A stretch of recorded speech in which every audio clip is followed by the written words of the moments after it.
Robert Mugabe faces being stripped of his office by parliament if he does not resign as president within days, as the political crisis triggered by a military takeover in Zimbabwe moves into a second week. The 93-year-old had been given a deadline of noon local time on Monday to resign as head of state to face impeachment when Parliament reconvenes on Tuesday. Mugabe ignored the deadline and instead called a cabinet meeting for 9 a.m. on Tuesday. A notice from his chief secretary said all ministers should attend. Adding to the confusion, Constantine Chiwenga, the army chief who took power last week, held a press conference at which he described further consultations with His Excellency President Robert Mugabe held in an atmosphere of mutual respect. Chiwenga said Emmerson Mnangagwa, the former vice president whose firing 2 weeks ago triggered the military takeover, would return to Zimbabwe shortly and was in touch with the president. The nation will be advised of the result of talks between the two, he said.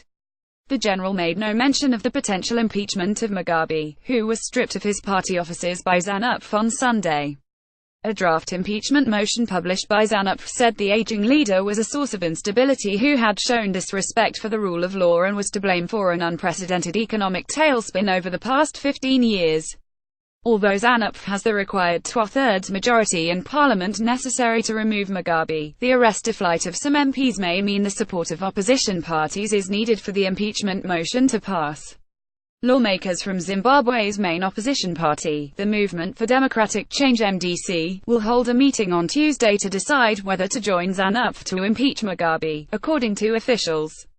David Coltart, the MDC's Secretary for Legal Affairs, said he supported the move in principle. I have long felt he should have been impeached for what he has done of the last decades and for how he has violated the constitution, he said. Mugabe stunned the southern African country by failing to resign as expected in a televised speech on Sunday night.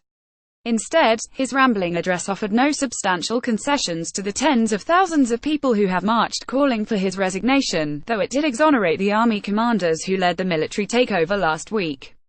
The autocrat called for compatriots to avoid bitterness or revengefulness, which would not make us any better Zimbabweans, and said he would preside over a special congress of the ruling ZANU-PF party scheduled for next month.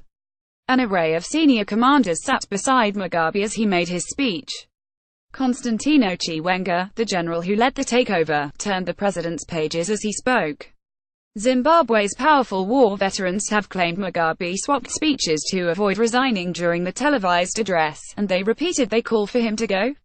We were disappointed yesterday in the midst of all those generals he appeared to swap speeches, Chris Musvangwa, who leads the war veterans, told a press conference on Monday morning.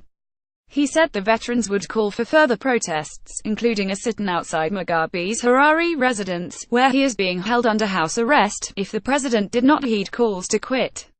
Crowds gathered to pray at lunchtime on Sunday in Harare in one impromptu protest, while students called for Mugabe's resignation at a mass meeting at the city's University of Zimbabwe campus. It is unclear how long the procedure to impeach the president might take, but it is likely to last several days.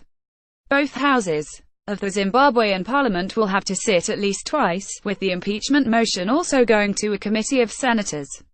If it is passed, Mugabe, who as president is also commander-in-chief of the armed forces, would then be reduced to the status of any other citizen. Mnangagwa, 75, was appointed interim leader of ZANU-PF on Sunday and is widely expected to take over from Mugabe as president. Mnangagwa, who is known as the Crocodile, orchestrated repeated crackdowns on Zimbabwe's opposition under Mugabe's rule. There is a real danger that Mnangagwa can take over ZANU-PF lock, stock and barrel and enjoy the absolute loyalty of the military, too. He's younger and more energetic than Mugabe, said the MDC's Coltart. There is no doubt he will impose a Chinese style of government, which is more favorable towards business, but he will curtail democratic freedoms.